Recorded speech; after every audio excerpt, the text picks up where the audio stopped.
حسب تفصيل آخر نشرة سجلت هي نشرة الساعة 3 عصرا. نعم. اتجاه الرياح جنوبية غربية وسرعتها وصلت إلى 20 كيلومتر في الساعة. مدى الرؤية الآن في مشعر منى يصل إلى 6 كيلومتر. نعم. درجة الحرارة تسجل 32 درجة مئوية، والرطوبة تصل إلى 33%، وهي يعني محملة بسحب ركامية ممطرة على مشعر منى وأجزاء من مكة المكرمة.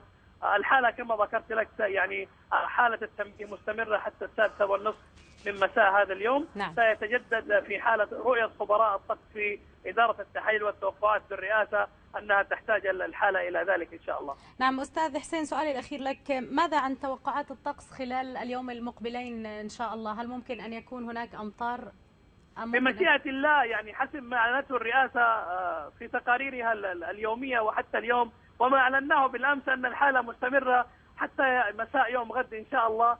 تبدأ الأجواء منطقة مكة المكرمة تميل إلى الاستقرار في مساء يوم غد إن شاء الله. نعم.